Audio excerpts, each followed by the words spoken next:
Mga kaibigan, magandang hapon, good afternoon, good evening. Well, bigyan lang po natin ng bahagyang analysis at opinion.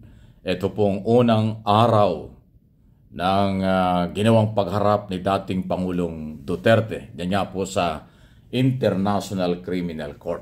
Marami siguro tayong ideyang nakuha. At saka kahit na alam natin ngayon ay halo-halo ang reaksyon at comment ng mga tao.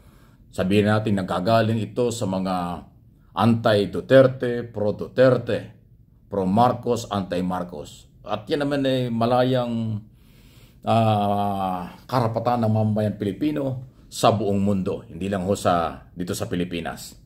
Well, sa aking puntingin, okay, yan ang tamang proseso dahil may pagtatanggol ni Duterte ang kanyang sarili sa mga aligasyon, bintang na siya ay may paglabag sa karapatang pantao. At nagkakataon din na maipresenta ng mga prosecutor bilang abogado ng mga biktima kung ano naman ang kailang ebidensya. Pero huwag naman kayo magagalit sa aking puntingin dito sa unang hearing na ito, parang nagkukulang pa. Yan, ginamit ko, nagkukulang pa. Or baka hindi na paghandaan ng Defense Council led by former Executive Secretary Salvador Medaldea ang grupo ni dating Pangulong Duterte.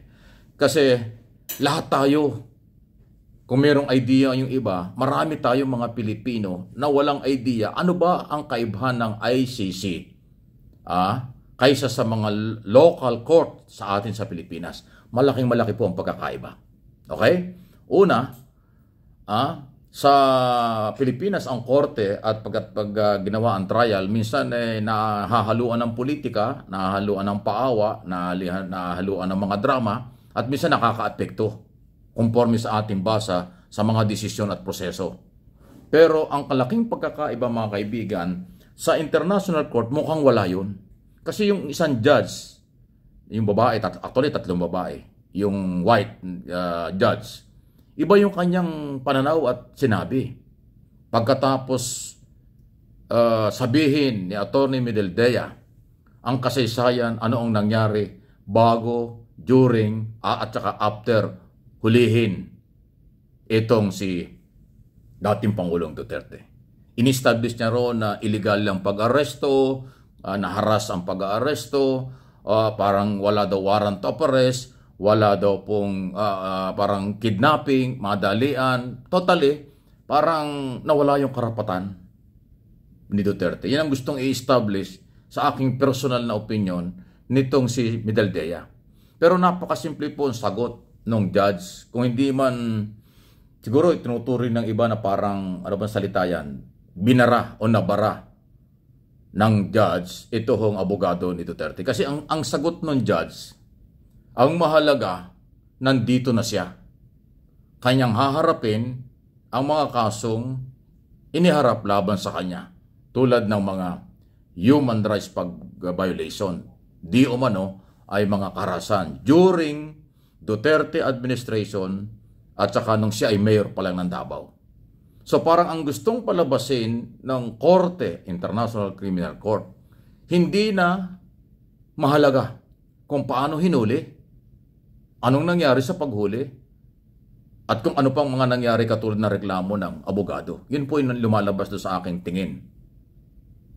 Pangalawa na issue, hindi po na-establish at hindi na-kumbinsi ni Atty. Medaldea na merong kidnapping or walang warrant of arrest ay inaresto. Kasi yan ang sinasabi ng mga DDS lawyer at iba pa. Illegal arrest, walang warrant of arrest, kidnapping nangyari. Kasi hindi Dahil inamin po ng ICC na merong warrant of arrest. So yung sabing kidnapping, wala na yung isa ng kidnapping kasi may warrant of arrest. Yung sinasabing hinaras, labag sa batas yung pagkidnap, hindi na ho tinanggap ng korte yun. Kasi nga, sinabi niya ay may warrant of arrest at ang mahalaga, nandito na siya na kanyang haharapin at babasahan na siya ng mga posibleng violation sa karapatang pantao nga po ng mga alleged victim. Ayun po yun. Okay? So malinaw ng aking puntingin, tulad ng sinabi ko kanina, mukhang hindi na pag-andaan ni Bidaldea o ng kampo ni dating Pangulong Duterte kung paano ang opening, paano niya ma-establish ang kanilang punto. Parang sa salitang masang Pilipino, nag-umpisa itong kampo ng ating dating Pangulo ng parang paawa. Parang naargabyado sila. Paano ba sa public? Ang pinag-uusapan dito, human rights violation, di umano'y may mga buhay na nawala. Mas mabigat yun kaysa sa nagdrama or naharas sa pag-aresto. Kung merong harassment umano sa pag-aresto, ay palagay ko mas mabigat na harassment at paglabag sa karapatan ng isang tao ay yung pagpatay. Hindi ho ba?